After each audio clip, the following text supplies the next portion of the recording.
Está começando mais um programa, Momentos Espirituais, produzido pela equipe de comunicação do Centro Espírita Paulo de Tarso, Vinhedo.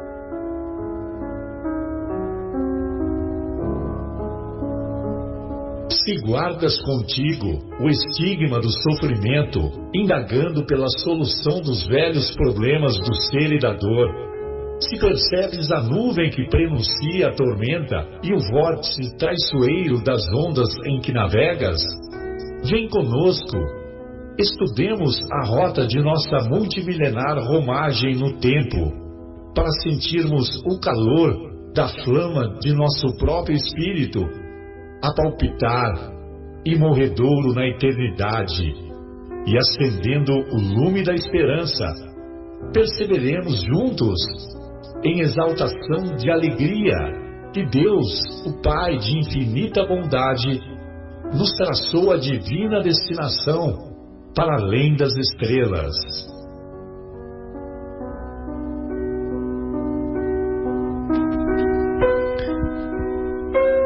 Uma boa noite a todos.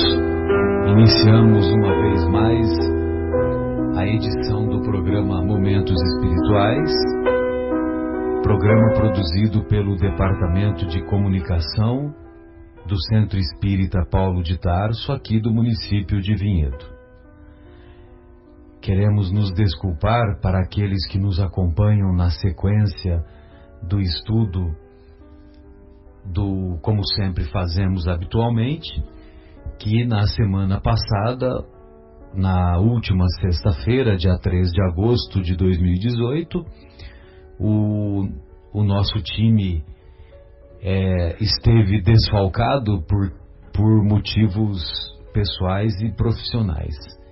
Então não pudemos levar a cabo a realização do programa. Retornamos hoje, dia 10 de agosto, ainda com alguns desfalques de alguns companheiros que não puderam vir no nosso programa de hoje. E hoje estamos acompanhados do nosso querido Marcos, que felizmente entende do comando da mesa do som, né, Marcos? E aí então poderemos levar adiante essa singela apresentação. Uma boa noite, Marcos. Esperamos que essa semana tenha sido produtiva, não só no sentido profissional, material, como também no sentido espiritual. Boa noite, Marcelo. Boa noite aí os nossos ouvintes. Estamos aqui novamente para mais um programa. Graças a Deus, a semana foi ótima para todos nós. Mesmo com as dificuldades, temos que agradecer a Deus a oportunidade de estarmos diariamente aprendendo, né? Sem dúvida. E vamos lá. Beleza. Então nós queremos deixar um abraço carinhoso ao nosso querido Guilherme, ao nosso querido João, à nossa querida Fátima, à nossa querida Sônia e a tantos corações que nos têm auxiliado, e também ao nosso querido Fábio, que esperamos na próxima semana poder abraçá-lo novamente no seu retorno lá do além Oceano Atlântico. Muito bem. Então, o capítulo de hoje, na primeira hora que vamos desenvolver algumas reflexões, é intitulado Bem-aventurados os mansos e pacíficos. E na segunda parte, na segunda hora do nosso programa, nós vamos estudar o capítulo 6º da obra Nosso Lar, capítulo intitulado Precioso Aviso. Precioso Aviso, que é a continuidade da obra Nosso Lar.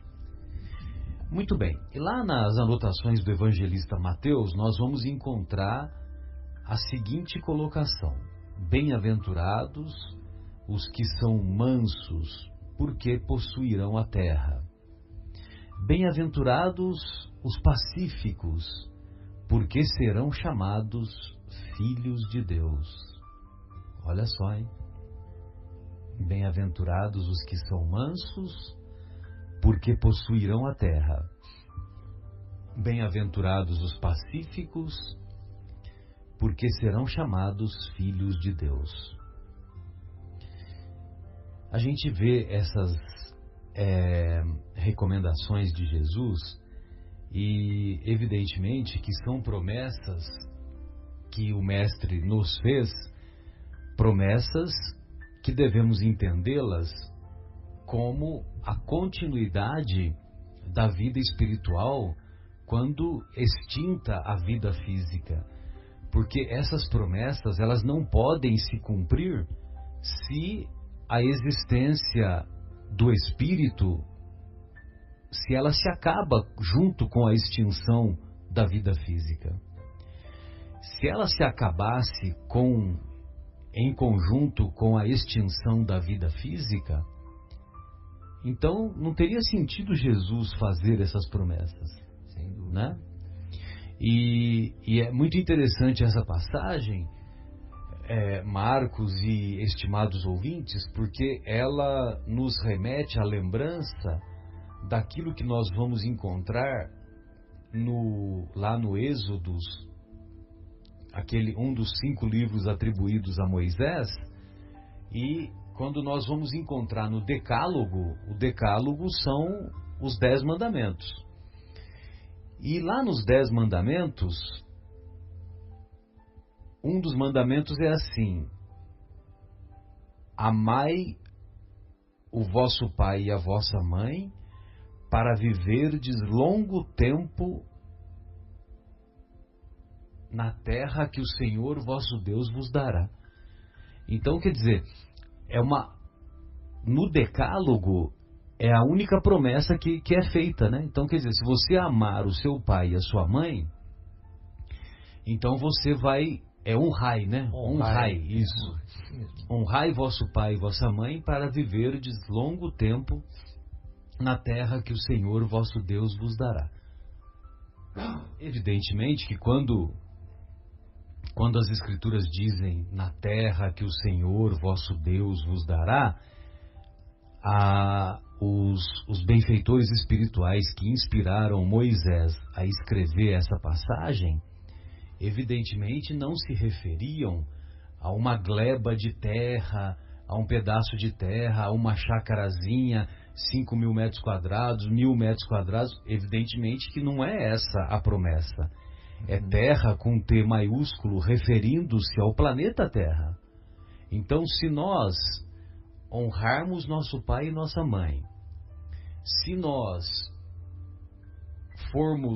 tivermos um comportamento manso, um comportamento de mansuetude, um comportamento de pacificidade, mansos e pacíficos, então nós permaneceremos na terra. Continuaremos encarnando na terra, continuaremos tendo outras existências na terra, a fim de que sejamos capazes de contribuir para a melhoria espiritual da sociedade terrena, e, evidentemente, a Terra vai se constituir num planeta de regeneração e depois num planeta feliz, para que essa promessa seja cumprida. É isso mesmo. Né? Interessante isso. E uma outra tradução que eu tive a oportunidade de ver, o Marcos e amigos, é que em algumas traduções, ao invés de nós lermos bem-aventurados os mansos, nós lemos bem-aventurados os doces. Os doces. Olha que interessante. E você uma vez até, Marcelo, comentou aquela palavra avante. Sim, né? sim. Avante os mansos. Avante. Exatamente. Nós sempre falamos isso por causa daquilo que seria o original hebraico, né? Sim. Jesus era hebreu, era judeu, então ele falava o hebraico e o aramaico. E o bem-aventurados é o que foi traduzido para o grego. Mas não tem na língua hebraica o termo bem-aventurados. O que tem é avante. Siga adiante. siga adiante os mansos, siga adiante os pacíficos, porque não possuirão a terra e porque serão chamados filhos de Deus. Não desistam, né? Não desista, siga adelante. Naquela época, a força prevalecia, né? O mais forte dominava o pacífico, digamos assim, o manso, né? Porque era tudo na base da espada, do domínio, da violência, da condenação absurda, sem... o cara julgava ali, já condenava, já executava, né? Então, os mansos e os pacíficos, eles... Tinham dificuldade. Tinham muita dificuldade. Eles tinham que receber essa palavra de coragem, de carinho. Continuem firmes e fortes que vocês herdarão a terra melhorada. Imagine você, se hoje os mansos e pacíficos têm dificuldade, imagine naquela época. Nossa. Né? E também não precisamos nem ir muito longe, né? Que mesmo em algumas localidades do interior do nosso país, ainda é frequente, embora a Constituição Federal proíba, mas é muito comum ainda encontrarmos pessoas que andam armadas. Sim. Encontramos pessoas que andam armadas nos grandes centros. E outros países também, né? Exato. Onde às vezes a religião é levada a ferro e a fogo, né? E as leis daquela comunidade são tratadas assim muito rígidas, né? Exato. Não permite nem a liberdade da pessoa se expressar, nem de se vestir, né? Como gostaria talvez, né? Exato. Eles já executavam também muito gratuitamente, né? Bem lembrado. Eu estou me referindo assim ainda aqui no mundo, no Ocidente. No Ocidente, claro. Porque, por exemplo, no Ocidente, até o começo do século, você vai se lembrar daqueles filmes de faroeste, que era muito comum, né? Quando os americanos saem do leste em direção ao oeste, então, para conquistar e para formar aquelas cidades que hoje são verdadeiras potências, né?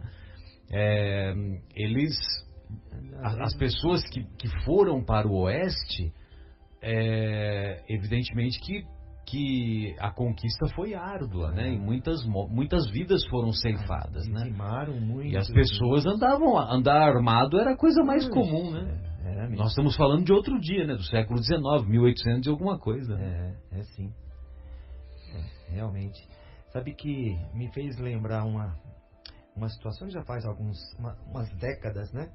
Passando pelo sul de Minas, tem uma cidadezinha, inclusive, onde a minha mãe nasceu, Jacuí, próximo de Jacuí. Jacuí. Jacuí. E na praça, ou próximo da praça de Jacuí, tinha uma forca. E aquilo era um monumento até histórico. Era um resquício, né, das execuções que eram feitas. Das décadas anteriores, né, as décadas passadas. Próximo da cadeia. Olha, você vê que coisa ainda tinha na cidade. Tinha, quer dizer, não se usava mais, evidente. Lógico. Mas aquilo era um monumento à antiguidade. Era uma coisa tombada, enfim. Poxa, acho que esse tipo de monumento acho que nem precisava ter, né? Nem precisava ter. Para apagar essas coisas tristes da humanidade. Podia até constituir um museu, mas num ambiente separado, né? Não em praça pública. Né? Muito bem. Então, nós vamos observar que as promessas de Jesus, elas têm fundamento quando nós enxergamos ou compreendemos a vida espiritual como vida espiritual única, quando nós saímos das mãos do Criador, mas que ela é composta de várias existências, né? De várias experiências na carne. Se nós não temos essas várias experiências na carne, essas promessas não têm muito sentido, né? Sem dúvida. Não tem muito sentido, porque imagine você, uma criança que morre em tenra idade, né? Para que serve essa promessa para ela? E que diferença que essa criança tem em relação a nós? Nós somos melhores do que essa criança? Uma criança que nasceu com uma deficiência cardíaca, por exemplo, né? Sem dúvida. E que vai durar 2 anos, 3 anos de vida, devido à gravidade da doença. Isso nos leva a refletir realmente, né, Marcelo, que essa questão da imortalidade da alma, das múltiplas vivências que nós temos, né? É um dos fatores que nos faz pensar com relação ao espiritismo, né? Por si só, que tem esse como quase um dogma, né? Da reencarnação, um dos pilares nossos reencarnacionistas, né? Mas nos leva realmente a pensar nisso, que Jesus iria falar isso, né? Para quem ele estava se referindo? Ele estava se referindo para a humanidade. Vocês terão tempo e herdarão uma terra melhor, uma terra regenerada. Avante, avante. E um pouquinho adiante nesse capítulo, nós vamos encontrar algumas mensagens que são mensagens maravilhosas, mensagens simples e profundas ao mesmo tempo. E essa primeira mensagem, intitulada A Paciência, ela é assinada por um espírito chamado Um Espírito Amigo, e foi psicografada na cidade de Havre em 1862. Algumas décadas atrás, acho que uns 15 ou 20 anos atrás aproximadamente, o Divaldo Franco revelou quem é o Espírito Amigo. É mesmo? É. E esse Um Espírito Amigo que assina essa mensagem é a mesma Joana de Ângeles que o assessora, que é o seu anjo guardião, que é o seu guia espiritual, né? E ela é em 1862, 1862. E ela foi convidada lá no plano espiritual, pela equipe do Espírito da Verdade, a participar como uma das componentes, ou um dos componentes, um dos colaboradores, uma das colaboradoras da equipe do Espírito da Verdade, e ela colocou essa mensagem intitulada A Paciência na obra O Evangelho segundo o Espiritismo, que é o item 7 desse capítulo. E para quem não sabe, a Joana de Ângeles, ela é a reencarnação na época de Jesus. Ela conheceu o Mestre, conviveu com o Mestre, e ela com frequência era vista com a Madalena, e ela era viúva de um funcionário do Império Romano chamado Cusa. Por isso que é Joana de Cusa. Então, e tem o nome dela nos evangelhos. E ela foi uma seguidora de Jesus. Uma história muito bonita, por sinal, uma história belíssima. E a Joana de Cusa, posteriormente, ela, lá no México, não me lembro agora, acho que é por volta de 1500, né, no século XVI, ela reencarna como a Soror. Soror é irmã em castelhano, né? Sim. A Soror Juana de la Cruz. Olha só que interessante. Juana de la Cruz. E depois ela reencarna na cidade de Salvador, na Bahia, também como agora eu não me lembro o nome dela, mas me parece que era Joana também. E aí depois ela mantém, né? Joana de Ângeles, lá como mentora agora do nosso querido que lindo isso aí. Nossa, Divaldo Pereira Franco. Lindo. E a mensagem é de uma simplicidade e de uma beleza tão profunda que vale a pena nós dissecarmos, né? Então, olha só como é que ela diz. A dor é uma bênção que Deus envia a seus eleitos. Olha só que interessante, né? A dor é uma bênção que Deus envia a seus eleitos. É difícil nós compreendermos isso. Muito difícil. Mas quando nós analisamos quando nós compreendemos que a dor, ela pode nos ser útil em nossa caminhada, que nós podemos aprender com a dor, então a visão já vai se modificando. Sim. Então ele diz assim, ela diz, né? Não vos aflijais, pois, quando sofrerdes. Olha só, não fiquem aflitos quando sofrerdes. Antes, bendizei de Deus onipotente, que pela dor neste mundo vos marcou para a glória no céu. Olha só que interessante.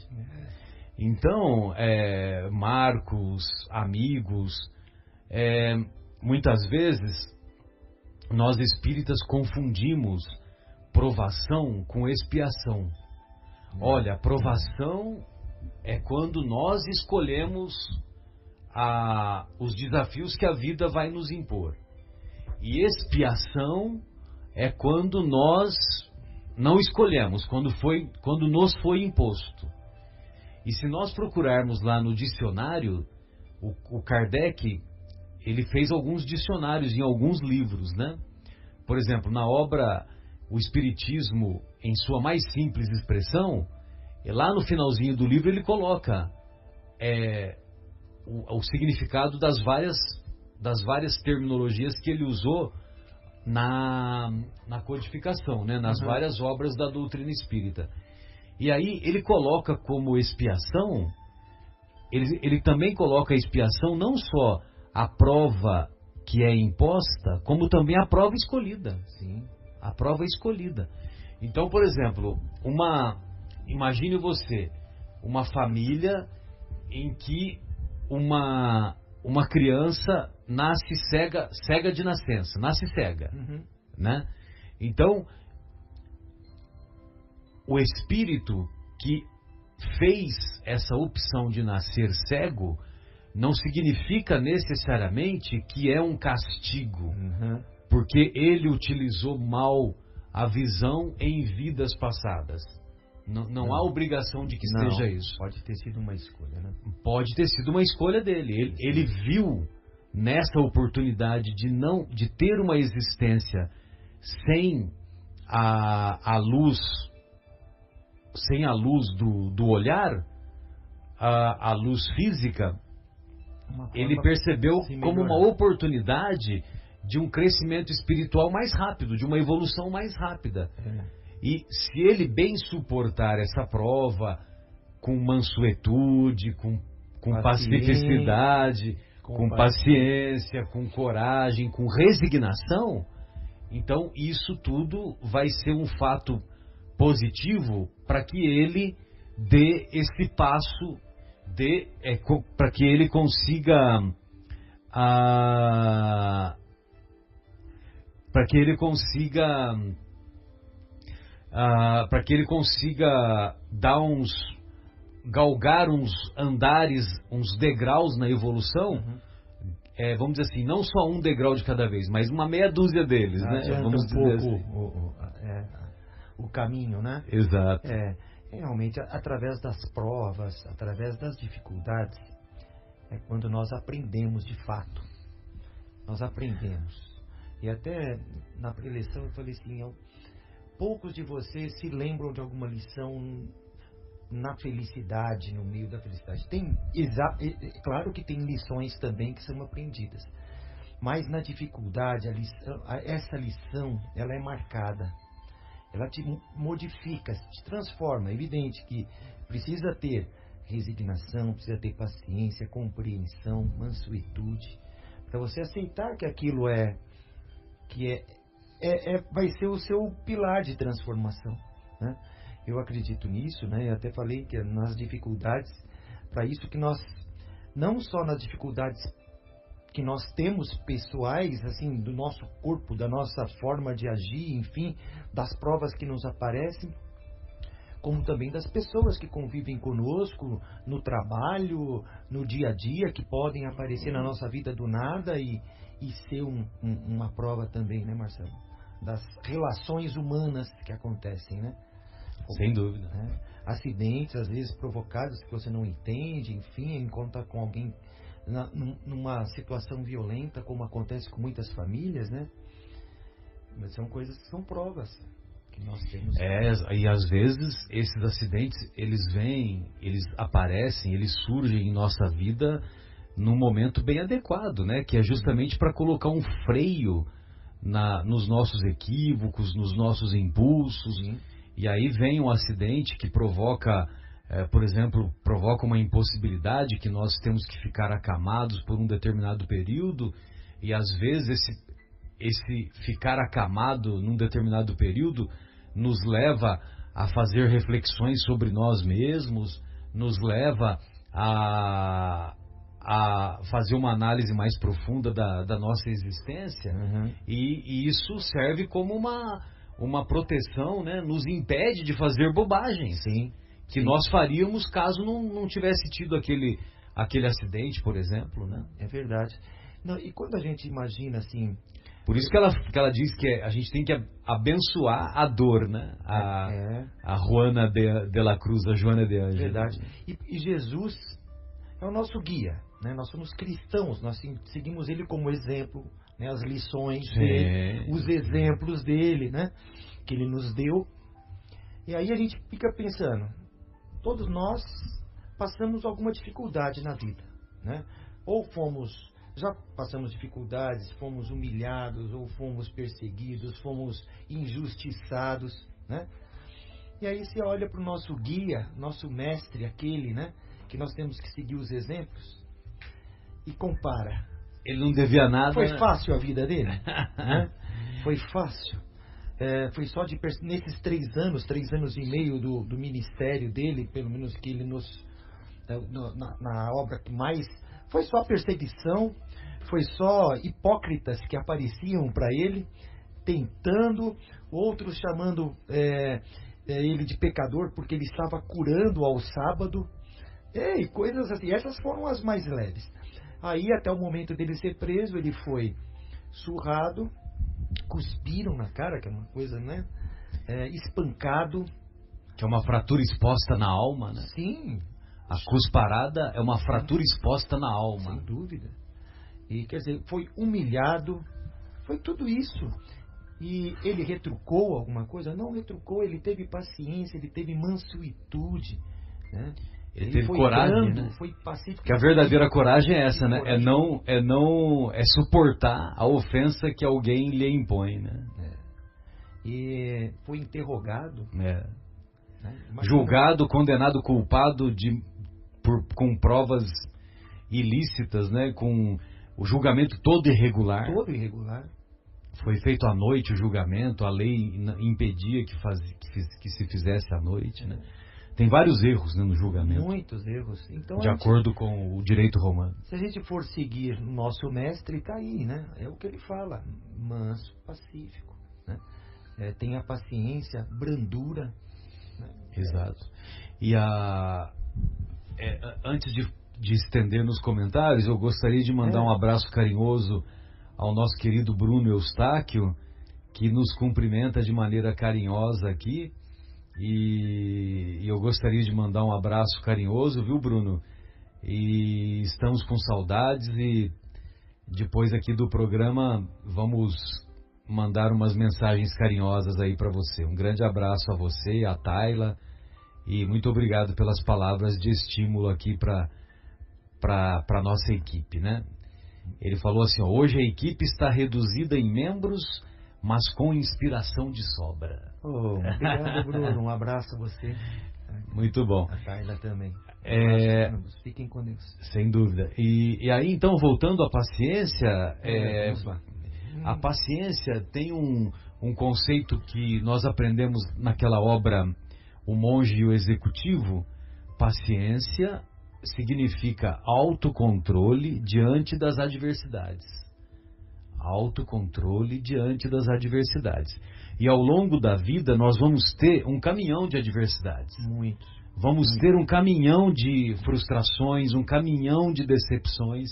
Se nós não tivermos esse autocontrole, a vida se torna um caos. E é importante nós compreendermos que quando a gente vem para essa vida, é como se nós fôssemos para uma academia. Quando nós vamos para uma academia de ginástica, nós vamos para fazer exercício. Sim. Nós não vamos para ficar deitado na rede. E os exercícios que nós vamos praticar diante das adversidades, diante das frustrações, são exercícios de virtudes, exercícios de nos tornarmos ricos em virtudes. Isso mesmo. E aí ela continua dizendo: sede pacientes. A paciência também é uma caridade, e deveis praticar a lei de caridade ensinada pelo Cristo enviado de Deus. A caridade que consiste na esmola dada aos pobres é a mais fácil de todas. Outra há, porém, muito mais penosa e muito mais meritória: a de perdoarmos aqueles que Deus colocou em nosso caminho para serem instrumentos do nosso sofrer e para nos porem à prova a paciência. Olha só. E é evidente que nós não vamos desenvolver a paciência no seu mais alto grau vivendo apenas 70, 80, 90 anos de vida. De jeito nenhum. Mas nós somos capazes de desenvolvermos, de pelo menos começarmos a desenvolvê-la, a desenvolver a virtude da paciência.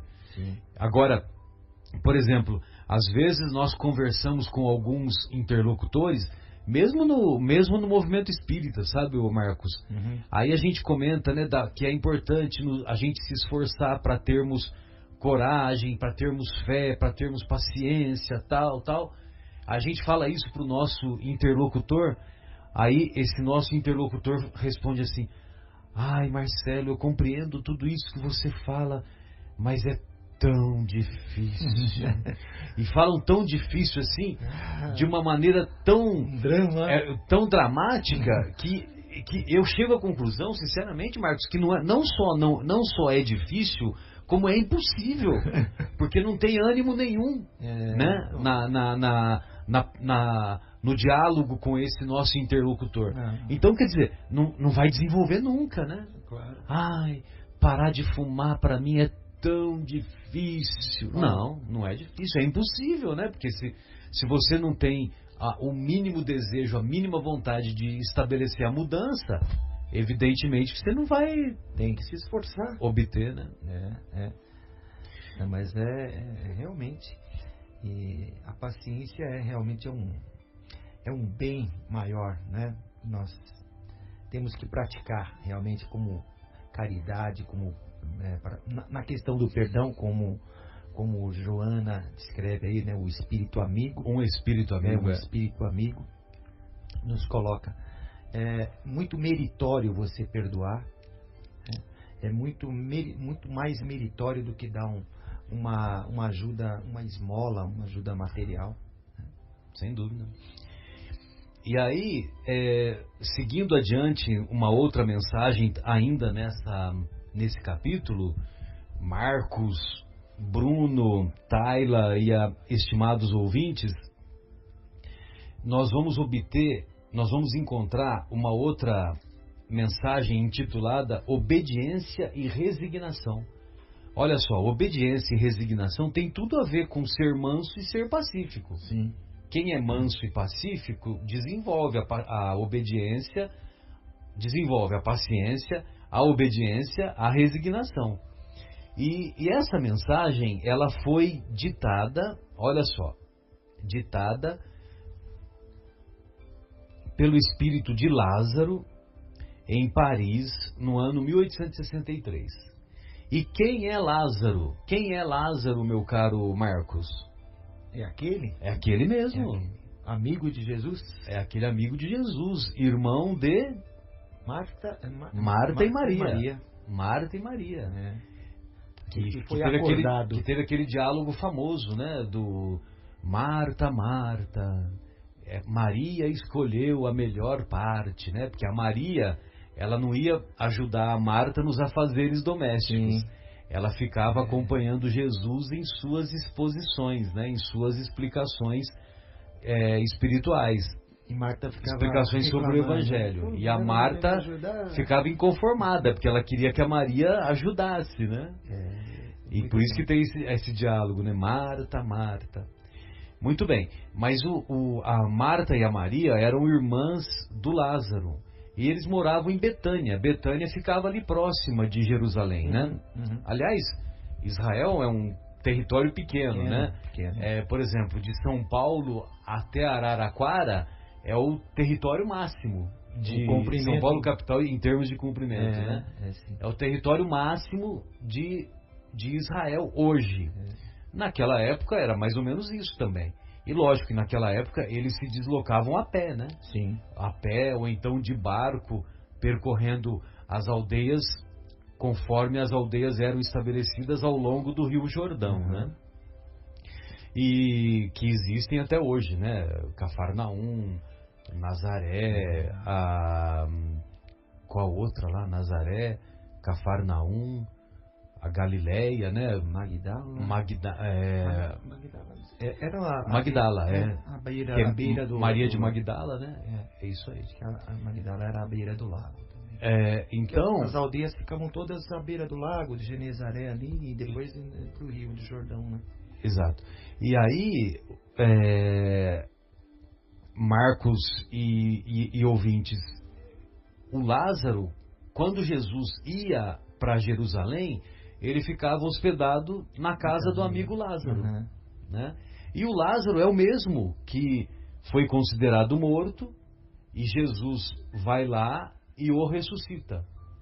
Que na verdade Jesus sabia que ele não estava morto, que ele tinha apenas aquela história da catalepsia, né? E aí ele consegue, evidentemente... dado como morto, mas foi dado como morto, mas não era morto. E como ele estava lá no estado letárgico, no estado cataléptico, então Jesus se aproxima, faz a doação do fluido vital, e essa doação do fluido vital faz com que ele recobre a consciência e se levante. Até, desculpa, Marcelo, você vai fugir um pouco do tema. Não, do tema não, nós estamos conversando sobre isso. Imagina. Mas você como médico que é, a gente vê que até hoje é difícil constatar uma morte de fato, né? Sim, até a morte cerebral puxa vida. É um procedimento complexo, tem que vir outros profissionais, eles não se falam e tem que, enfim, tem uma forma, um procedimento. Tem um protocolo. Imagina 2000 anos atrás. Exato. Se alguém encontrasse lá imóvel mais tempo... Já morreu, pode enterrar. Né? Quantos que não foram enterrados vivos? Até teve um fato desse algumas décadas atrás, né? Daquele... Sérgio Cardoso. O ator Sérgio Cardoso. Você vê, imagina que o médico dele sabia disso, né? O médico dele estava parece que estava num congresso na Europa e ele foi... E quando ele volta, ele recebe a notícia que o Sérgio Cardoso havia sido morto e foi enterrado. Só que as outras pessoas não sabiam não tinham conhecimento, né, da doença dele, né, dessa letargia que faz com que o metabolismo fique muito muito tênue, né, muito quase que imperceptível. Então dá a impressão que o cara está morto mesmo. E aí ele foi dado como morto e foi enterrado. Aí o médico explica para a família, né, o que ele tinha e tal. Aí a família consegue uma autorização para que o corpo fosse feita a exumação e no caixão ele é encontrado de bruços. Já pensou que situação? Que coisa, nossa senhora. Muito bom. Foi isso que aconteceu com o Lázaro. E o que é interessante que é uma mensagem assinada pelo espírito de Lázaro. E Lázaro, como se ele foi amigo de Jesus, é porque ele tinha méritos, né? Sim. E quem conheceu Jesus face a face não resistiu àquele magnetismo do seu amor, aquele magnetismo do olhar que envolvia a todos. E certamente ele também evoluiu na sua trajetória ao longo dos séculos que se passaram. Sim. E evidentemente ele tem méritos para fazer parte da equipe do Espírito da Verdade. Por isso que tem algumas mensagens que são assinadas por ele na obra O Evangelho segundo o Espiritismo e são mensagens belíssimas. Belíssimas mesmo. Tem uma mensagem que ele fala sobre a lei de amor que é maravilhosa, que nós vamos ver mais para frente. Se não me engano, é no capítulo Fora da Caridade não há salvação. Mas o Lázaro, nessa mensagem intitulada Obediência e Resignação, ele faz uns comentários aqui que são comentários muito preciosos e comentários assim que eu tenho certeza que se mesmo os filósofos os filósofos pessimistas da atualidade, eu tenho certeza que isso, se eles lerem isso que nós vamos falar, eu tenho certeza que vai tocar as fibras mais íntimas do coração dele, como poeticamente gosta de falar o nosso querido Espírito Emmanuel em suas obras, né? Então ele diz assim: a doutrina de Jesus ensina em todos os seus pontos a obediência e a resignação, duas virtudes companheiras da doçura e muito ativas, se bem os homens erradamente as confundam com a negação do sentimento e da vontade. Então, se você é obediente, se você é resignado, infelizmente, mesmo nos dias de hoje, tem muitas pessoas que acham que você é mole, que você não tem personalidade, que você é um bocó, como a gente diz lá em São José do Rio Pardo, que você que você não tem sentimento e que você não tem vontade, desprovido de vontade. Só que ele diz o seguinte: a obediência é o consentimento da razão e a resignação é o consentimento do coração. Olha só. Que coisa maravilhosa, né? Profundo, hein? A obediência é o consentimento da razão. A resignação. Resignação é aceitar, né? A aceitação espiritual, a aceitação mais profunda, mais refletida. A resignação é o consentimento do coração. Forças ativas ambas, não são passivas. Não são passivas. Forças ativas ambas, porquanto carregam o fardo das provações que a revolta insensata deixa cair. Então, quando nós nos revoltamos diante dos desafios que a vida nos propõe, nós estamos no caminho equivocado. Totalmente. Quando nós nos revoltamos, nós estamos, aí sim, nos negando a aprender com aquela experiência dolorosa. Nós estamos deixando de adquirir a riqueza espiritual dessas virtudes. Exatamente. Olha que interessante. É aquela história que até acho que eu comentei no programa, alguns programas passados, né? Do tenista, né? Não me ocorreu, me esqueci o nome dele agora, do Nash. Bom, me esqueci, do tenista que foi ele estava com AIDS, que contraiu numa transfusão de sangue, e aí perguntaram para ele: poxa, em algum momento você se perguntou ou perguntou para Deus por que eu, né? Porque eu fui acometido dessa doença, né? E aí ele, nessa mesma entrevista, ele falou: bom, de milhares de tenistas, milhões de crianças, algumas começam a jogar tênis. Dessas centenas de milhares de crianças, algumas conseguem chegar num patamar, enfim, consegue ser profissional. Desses milhares de profissionais, alguns entram no circuito. Desses centenas chegam num torneio de Grand Slam, né? E desses poucos, desses 4, 5 chegam a uma semifinal, uma final, é campeão. E aí ele pergunta, né? Poderia perguntar, né? Por que eu também?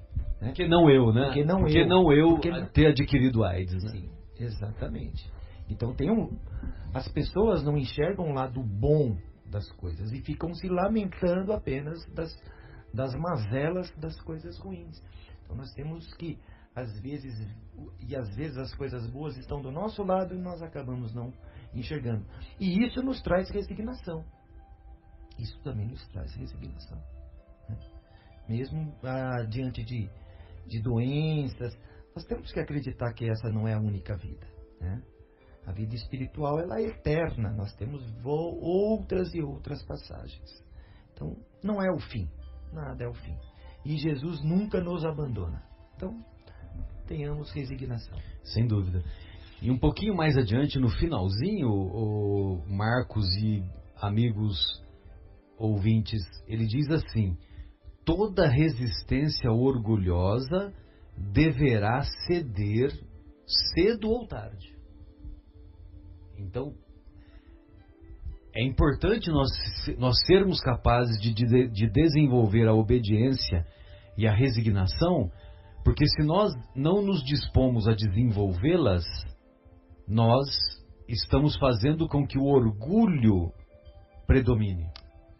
E se o orgulho predomina, evidentemente que cedo ou tarde a dor também vai nos atingir e nós vamos ceder. Uhum. Aí ele termina: bem-aventurados, no entanto, os que são brandos, pois prestarão dócil ouvido aos ensinos. Sensacional, né? Sensacional. Doce ouvido de audição, né? Uhum. Não ouvido com L, né? Ouvido com L é esquecimento, né? Uhum. Dócil ouvido aos ensinos. E sempre me lembro, né? Quando a gente vê esse lado assim de doçura e tal, eu sempre me lembro daquela pergunta 886. Como Jesus entendia a caridade em seu tempo, né? A pergunta 886 que está lá na obra O Livro dos Espíritos. E aí os benfeitores respondem: benevolência para com todos, ou seja, boa vontade para com todos. Indulgência com as imperfeições dos outros, com as imperfeições alheias, e perdão das ofensas. Pois é. Então, aí quando ele fala indulgência, quando você vai ler lá o que é indulgência, indulgência é você ser doce, ser doce com as imperfeições dos outros, olhar com olhos doces as imperfeições dos outros, e não com olhos amargos, né? Ou seja, fulano errou, fez uma burrada, né? E quando nós erramos, desculpa, olha, não foi minha intenção, olha, foi um equívoco, né? Até muda o nome, né? É a trave no olho do outro, né? Exatamente. O cisco, né? Exatamente. E tem a carta de Paulo que fala que o amor é paciente. Exatamente. Também é benigno, né? A caridade é benigna. O amor ágape, né? Isso, o amor ágape. Exatamente. É o ágape. Que é como eles entendiam. Sim, exatamente. Isso, é paciente, né? Muito bem. E para finalizar essas nossas reflexões aqui da primeira hora, né? Somos as reflexões da primeira hora. Então nós vamos observar aqui essa mensagem do item 10 desse capítulo. Isso é do Erasmo? Que é assinada pelo Hahnemann. Hahnemann. O Samuel Hahnemann foi um missionário. A sua missão é uma missão árdua de trazer a homeopatia para o planeta Terra. Então ele é que trouxe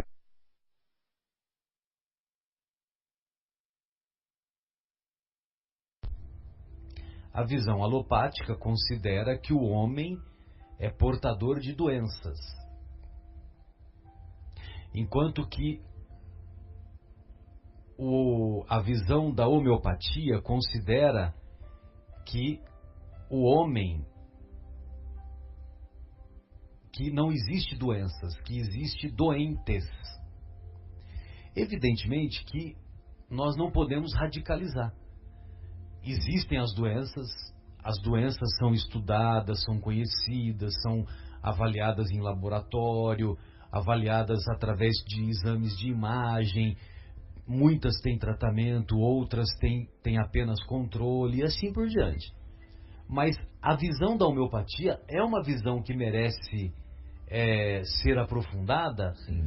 Porque a visão que a homeopatia confere aos doentes, ela é baseada, sobretudo, no perfil psicológico de cada um. E esse perfil psicológico que está atrelado a inúmeras inúmeras medicações homeopáticas, né? Então, por exemplo, tem um determinado doente que ele é classificado na homeopatia e a medicação que ele deve usar de fundo para as características dele é uma determinada, por exemplo, aconitum, ou então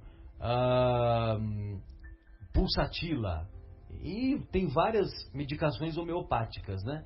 E essas medicações homeopáticas, elas são próprias para cada um desses doentes. Interessante. Agora, é lógico que os homeopatas da atualidade, eles não são radicais.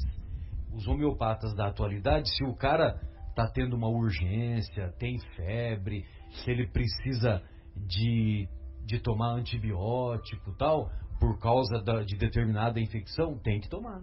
Entendeu? Mas isso não exclui ele fazer também o tratamento com a homeopatia de acordo com as características que a entrevista homeopática, que é uma entrevista que dura 1h30. Uma consulta de homeopatia correta é em torno de 1h30. Tem que ser bem mais detalhada, cautelosa e mais feita com muito mais profundidade. Sem dúvida.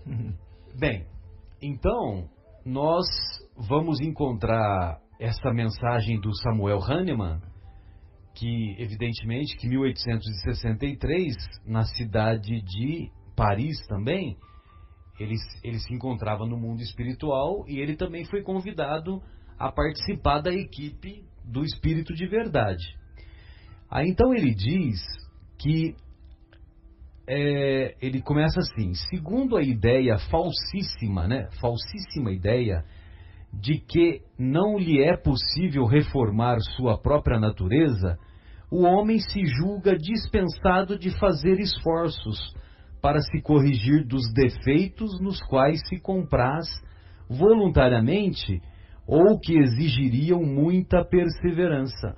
Olha, é minha natureza eu ser violento, é minha natureza eu ser irascível, é minha natureza eu ser desse jeito, e eu não vou me corrigir porque é meu defeito.